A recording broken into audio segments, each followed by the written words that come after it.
And if that is the case, then they should get with the program and get on board with the bipartisan border bill that has been offered up by members of their own party. How dare you? Go ahead, Jason. I'm going to play more where that came from in just a moment, but first let me break down the context.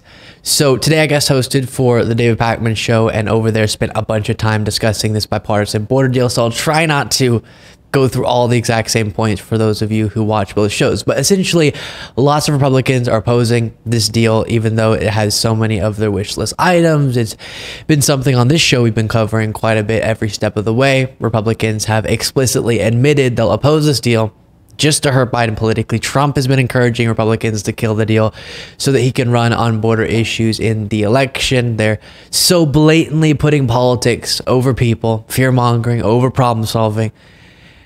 And I'm just about up to here, okay, with this. Quick side note, then I'll play this clip for you. Sometimes I'll just get emotionally maxed out on a story in a day. 10 out of 10, I'm done. I've had enough. And I can feel myself just unable to continue engaging on a story. And that has officially happened. I just want to notify you.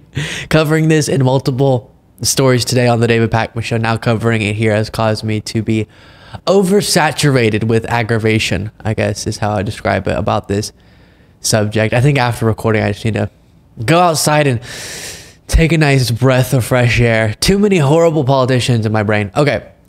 Anyways, Fox contributor Lucy Caldwell called out the dishonesty of Republicans, and it caused her fellow contributor to lose it. It's a case of Republicans responding to the base that has gotten out of its mind and has lost the thread, and using tools that are not meant for situations like this over genuine policy disagreements to try to punish a political appointee, and it's not going to work. But I just want to say, because I feel very passionate about this, spare me the idea that Republicans in Congress are impeaching Mayorkas or taking aim at Joe Biden because they care about unaccompanied minors at the border. That is just absolutely absurd. And if that is the case, then they should get with the program and get on board with the bipartisan border bill that has been offered up by members of their own How party. Dare you? How dare you? Go ahead, Jason. Don't tell me that I don't care about these little kids. Why not pass HR 2, which actually passed the Congress? I said congressional Republicans. I respect. I used to be in Congress. I was a chairman of a committee in Congress working on this very issue. One at a time. One at a time, Jason. Jason. I worked on this issue. I was in Congress. I was a chairman. I was on the immigration subcommittee. We started highlighting the problems on the border. But you know what? Joe Biden came in and changed all of those policies with the stroke of his pen. So don't give me this righteous indignation that Republicans don't care about the kids. If the Democrats cared about the kids, then where are the 85,000 kids? Where are they? Lucy, I'll let you respond in a second, but I also want you to take on this, which is, since Donald Trump said this will hurt Republicans, don't do anything right now, wait till I get back in office, the media are saying, many are saying he wants the issue but not a solution. But is that fair? Bingo. Donald Trump does not want immigration reform right now. James Lankford, a member of the Republican Party, a Republican senator himself, talked about how suddenly the appetite for immigration reform has gone out the window because Donald Trump, who, by the way, as far as we know, has not even seen the text of the bill, said this week, basically privately, has been letting members of Congress, both on the Senate and the House side, know that he does not want them to take up immigration reform because he is worried that it will create optics that are good for Joe Biden. That has been reported and vouched for by Republicans. Congressman Chaffetz, I mean no disrespect to you. You are not a current member of Congress. I'm not impugning you at all. It is just the case that Republicans in Congress really seem to have lost their appetite. And I don't think that anyone honestly believes, and if so, then we are very, very far afield here, that Democrats don't care about unaccompanied minor children. Okay. But if we all agree we care about the children, then let's pass a bipartisan bill on immigration and come to the table. Yeah, so the other contributor can do his performative outrage thing as much as he'd like. That doesn't change the validity of what Lucy Caldwell was saying. It's not true that Biden clicked some border open button or something.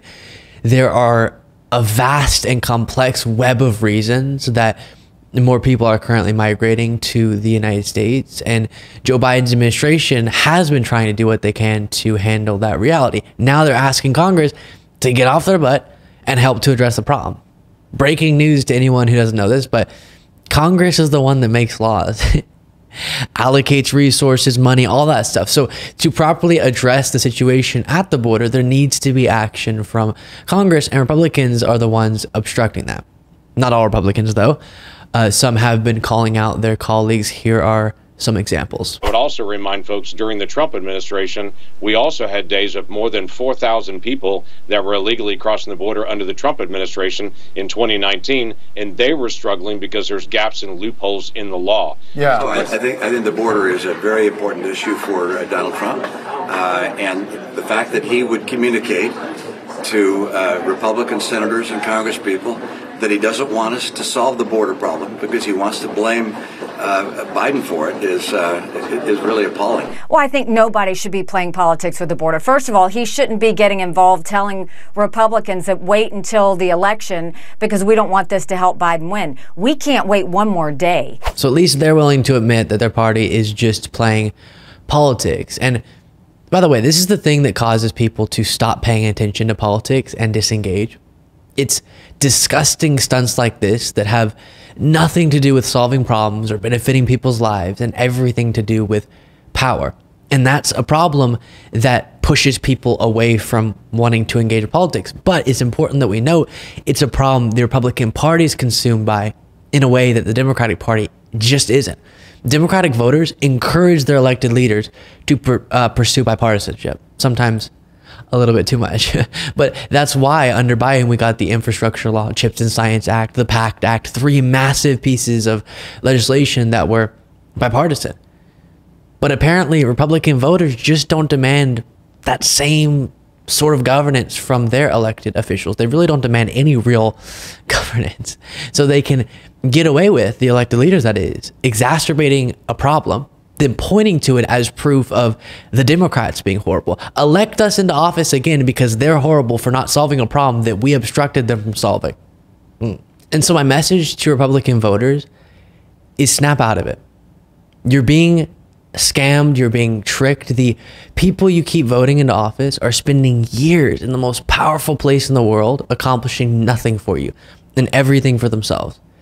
They scream about drag queens and CRT so that you'll think they're fighting for you while they're cutting taxes for their wealthy friends as their one accomplishment.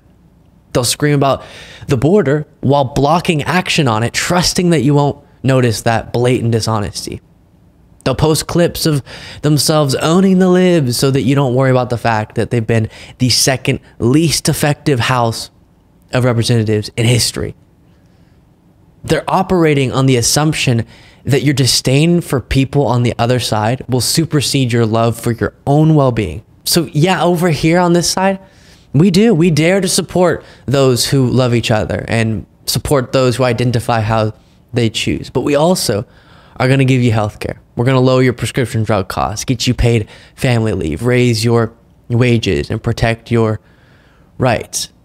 Maybe we don't talk about Hunter Biden's nudes as much as you're used to over there on the right, but we talk about jobs, we talk about the future of our planet, infrastructure in our communities, cutting child poverty with the child tax credit, etc. So snap out of it is my request to you.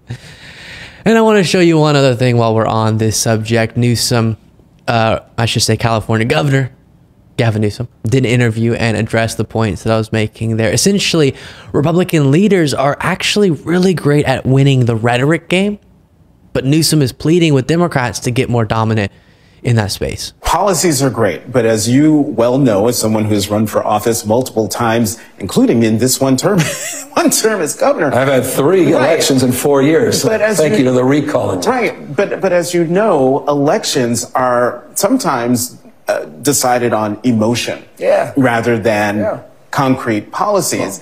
And right now, it seems like culture war stuff, so-called culture wars, are driving people to extremes. So you mentioned it earlier, rolling back the teaching of history, putting targets on the backs of LGBTQ kids with "Don't Say Gay" bills. What is the effective message to push back against How about have that. a message that's offensive, not just defensive? We've been on the defense too long. CRT, ESG, DEI. I joke, it's everything with 3 letters. DOJ, FBI, IRS. And we're constantly on the receiving end of that. Look, one thing I've learned from the propaganda networks out there, facts don't matter. Illusion rules. It's who dominates the narrative. What's Trump's success in this primary? It's about dominating the narrative. Flood the zone. When the courtroom is a campaign stop, you're flooding the zone. DeSantis said it himself. Says, it's hard to get any attention out here. So what Democrats need to do is we need to flood the zone. See, the benefit we have the facts. They don't. We have the policies. They don't. We have the record. They don't. They have rhetoric. They're obstructionists. The reason you're on a cultural purge, Republican Party, is you don't have an agenda for unifying this nation. The Democratic Party should be dominating right now.